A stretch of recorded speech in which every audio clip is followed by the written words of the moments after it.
Okay, so it is the middle of May, which officially means that fashion's biggest night has taken place. I know I'm a little bit late, but I want to give y'all some thoughts. I don't know if maybe it'll be interesting to give the perspective of someone who actually knows how to sew. I will say I love the Met Gala because I just think it's an opportunity for people to do really crazy stuff. I'm so drag pilled that I'm like, I want really over the top. I want sparkle. I want everything. More. So that does often lead to me being disappointed by the Met Gala because there's some really basic celebrities. I'll just go ahead and say that. So let's go ahead and dive into a few of these looks. I'm going to talk about just the ones that stood out to me, some of my favorites. I figured to start this off, I'm going to start with Emma Chamberlain because she was one of the first people to walk the carpet. She was the red carpet correspondent, which I think she's done for a couple of years now. And she wore Mugler, and this is the new creative director that I don't know his name. I'll put it here, but I don't know his name. So just some history for me with Mugler. Terry Mugler, the person, is my absolute favorite designer of all time ever, period. No one comes close to him. I have literally Terry Mugler tattoos and will continue to get more. So just know that that's how I feel about Mugler before I talk about this look. So I will say I was really excited to see this. I thought it was really pretty. It's very, very clear that it was inspired by Terry's designs, which I think is really nice and kind of something that's been missing from Mugler for a long time is that there's no tie back to the original brand. So I will say really liked this, very gorgeous. I mean, the actual base itself, fairly simple, but then you get into all that ruffling and I believe that this was completely hand painted. So very gorgeous. Love that they did the fringe on the hands because again, I just feel like that's a really clear nod to Terry. So overall, pretty happy with this. I'm going to give this dress an A. I think we could have gone a little bit further with it, but I'm going to give it a solid A. Next up, I think I'm going to talk about Jeremy Pope, who I'm so sorry I did not know who this man was before this night, but he wore the very iconic Vivienne Westwood corset that I believe this one is called Slave to Love. There were two corsets. There's this one that he wore. There's another one that has the blood slashes on it, which actually was in the Met exhibit, which I did go to the exhibit, so I'll give y'all a little bit of behind the scenes, not behind the scenes, but just what it was like to go to the exhibit. I've been obsessed with these corsets for a long time. There's also a dress that was part of that collection as well. Love them so much. Obviously, like I said, so drag pilled. I love sparkly rhinestoney things, and this is just a completely encrusted corset made by Mr. Pearl, who's just so iconic. So I was so happy to see this on the red carpet for the Met Gala because to me it is so clearly fashion is art. It's literally sculpting his body and it's very beautiful and a very iconic piece of clothing. Honestly, of all the men, because I'm going to be so honest, I have low expectations of men because they wear the most boring shit you've ever seen in your life. I was so excited to see someone make such a bold choice like this. Another man after Jeremy Pope is Hudson Williams. I was really impressed with what he brought. I think that for his first Met, he took a big swing, which I appreciate. I look forward to growth if he continues to come to the Met Gala. Again, I think this was a great first showing, a really big swing, but that's something with Hudson, I think, in general. I think that he's been taking a lot of really big swings in fashion in general. And I'm going to be so honest, I love Connor's story, but he has been really downplaying it. Specifically, the look that he wore for the Met Gala, I didn't even originally have it on this list because it was so, not even worth talking about. But I think something that is worth mentioning for him is that he kind of does the same things over and over again because I swear he's worn basically this exact same look on a different red carpet. Unless I'm misremembering, but I'm just not seeing a lot of originality there, which he looks gorgeous because he is a gorgeous man, but let's do a little bit more. Okay, and then we have to talk about the Queen of Halloween, Miss Heidi Klum. When I saw the original picture of this look, I was like, sure, why not? But it's so Heidi, and honestly, no shade to Heidi Klum. I'm sure she's a wonderful woman, don't know her personally, but when she wears normal dresses on the red carpet, they typically look horrible. So I think that this was a smart move for her to go in a completely different kind of direction. This is really her wheelhouse, is, you know, doing the full prosthetics and like really bringing it. So even though there is like a silliness to it, it's also really camp, and I also think it hits the brief. Kudos to the execution for the team that made this, because my God, it's very impressive what they did. Silly, goofy, camp, but also mad respect, and I think it was very, very Heidi and right up her alley. Another look that I think is worth mentioning is Nicole Kidman. Nicole Kidman has maybe never looked better in her life, I don't think. This look, again, drag is like my guiding star, so like sparkles and feathers is just like right up my alley, but love the 40-inch bust down, love the sequins, love the feathers. Is it on theme? No, not really, but it's gorgeous and she looks beautiful. And I feel like she just went through a divorce and she just like, let me go stunt on everybody and show you how gorgeous I am, which she absolutely did. So really loving this on Nicki Kidman, and I love that her and her daughter had matching hair. That was very cute. Next up that I want to talk about is my queen, SZA. Now, I love SZA's music. She's one of my all-time favorite artists ever of all time. Her album Control is an extremely important album to me. So before I just pounce on this outfit, let me just say that this is so tough, because I feel like this dress, it just needs some minor edits, and I think that it could have been really exceptional. She was there with eBay, which I love that eBay has done a partnership with the Met Gala, I think for the last 2 or 3 years, where they bring people and then they source all the materials for their look on eBay and they upcycle it. So I feel like there was a really big emphasis on upcycling this year, not just with eBay. There were a lot of people that were interviewed that were like, this look was made from things I already had, and we chopped them up and made them into something else, which I thought was really good, especially considering how wasteful the textile industry can be. So I think it's really important that they're shedding a light on that. Now, Miss SZA here. I would have removed she has like a fabric piece that's like attached to her arms that goes like around her. I don't think this outfit needs that. I would have removed that part of it. And then for her corset, I would have swapped the colors. So you see how the like main fabric is like a light yellow and then the boning is a dark yellow? I would have either done the corset either fully in the dark yellow, which maybe they ran out of fabric, I don't know, or I would have swapped it. Again, maybe not enough fabric, but this light yellow on the corset looks really cheap.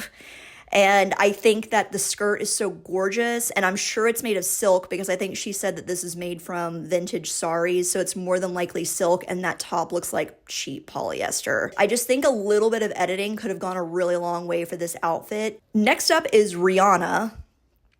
I'm gonna be so honest.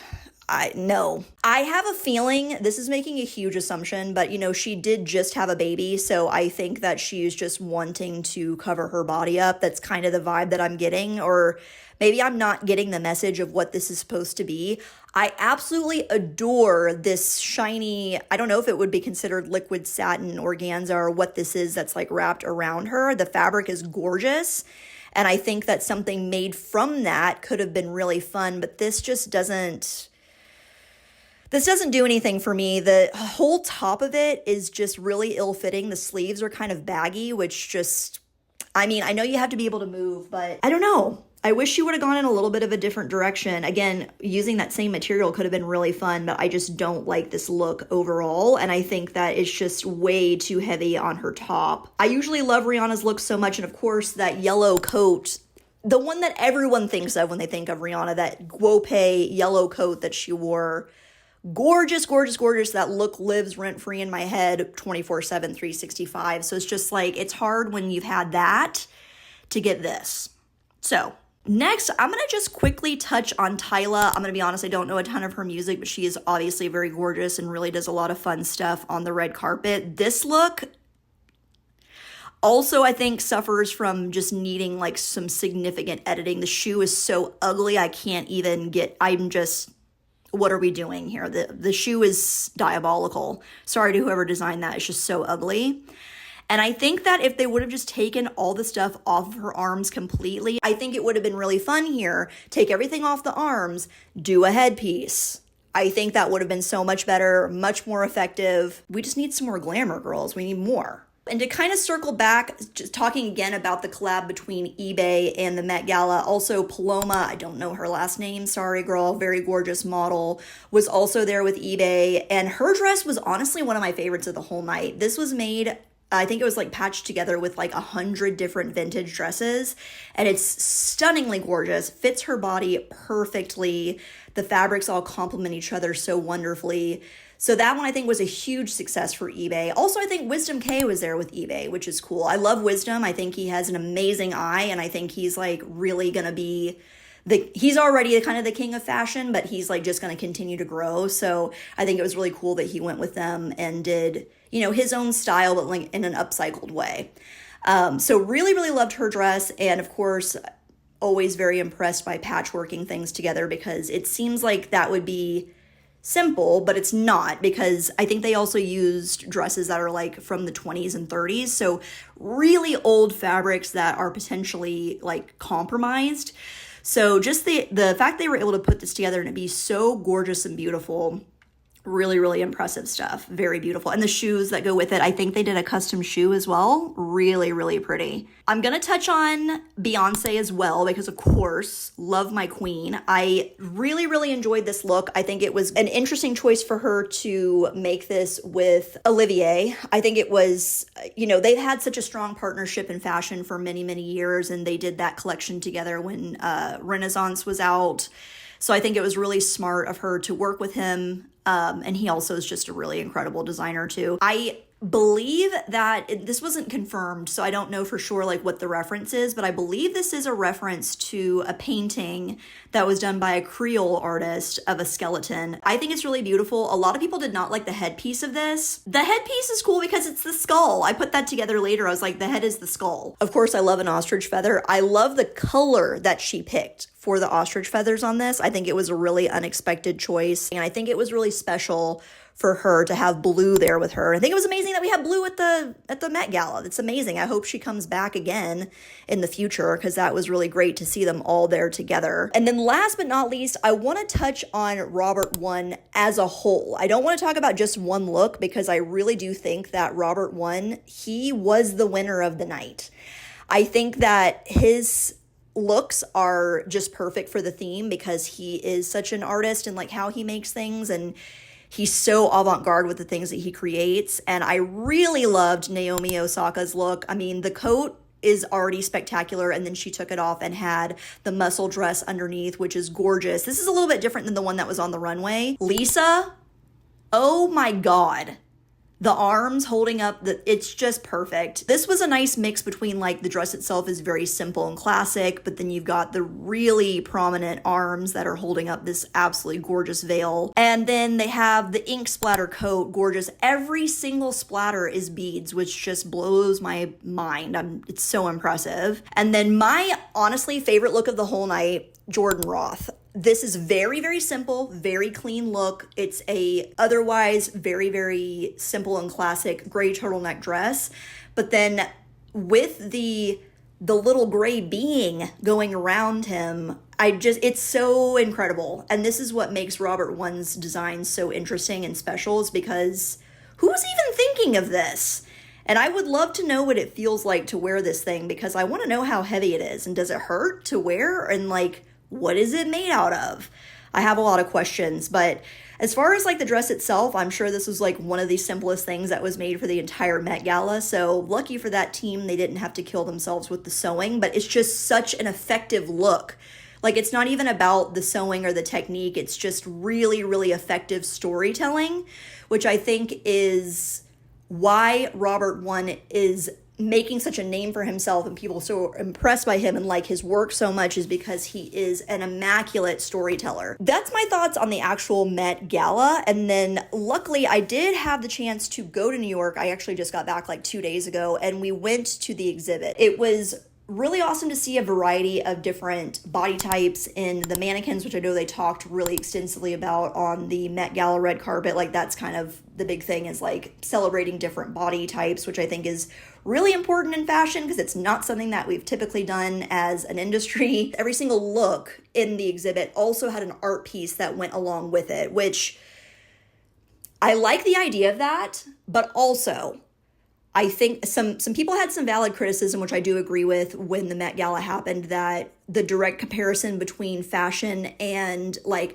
painting, sculpture, all that traditional arts that we think of when we think of fine art, the comparison takes away from fashion being art on its own. It requires the comparison to say fashion is art, which I do not agree with. Luke over at Hot Lamode, which if you don't follow Hot Lamode, he makes great fashion content as well. He made a video specifically about the theme and talking about fashion as art, and it really made me think the way that he was thinking about it, because I immediately get very defensive when someone's like, well, is fashion art? I'm like, well, obviously it's art. I consider myself an artist. That is the core of what I do, is that I'm an artist who makes things with textiles. That's how I personally feel about what I do. But then it was like a whole conversation of, well, is fashion still art if it's mass produced? And that is a really interesting conversation that I think is worth having. And I think that that conversation transcends fashion. I think the vast majority of people think that when we talk about clothing being made in factories, that a human being does not touch it. And that is so far from the truth. Clothing cannot be made without a human, period. Like, it just can't. We don't have the technology for a piece of clothing to be made 100% by a machine. That does not exist. And I do want to talk about that more, because there's much, much, much more to be said. I'm not going to give y'all the answer here. Definitely food for thought on what y'all think about like fashion being art. My answer is a resounding yes with nuance. That's kind of how I personally feel about it. But I'm curious to know what y'all think. Is fashion art? Does it make a difference if it's mass produced? Does it make a difference if it's like a commercially sold thing versus like, you know, a one-of-a-kind item? Does it make a difference if it's a small manufacturer that only makes hundreds of units versus thousands of units? There's a lot of things to discuss here. So I'm curious to know what y'all think about, you know, the overall concept of fashion being art. So I don't think I actually said anything too much about the actual construction of these garments. I really just talked about my opinions of them. But I would love to know what y'all thought, if there were specific looks that y'all really, really loved, or anything more that y'all would want me to talk about. Happy to do that. If you get a chance to go to the exhibit, highly recommend. It was awesome. At the same time, right now, there is an exhibit at the Brooklyn Museum that is all about Iris Van Herpen, and it was amazing. We went to that as well. So if you're in New York, highly recommend going to both of those if you get the chance. I would love to know what y'all think about the fashion is art question, if y'all have feelings about that. I think I'd like to talk about that a little bit more, because it's just a really interesting, thought-provoking question. But that's all for now, and I will see y'all on the next one. Bye.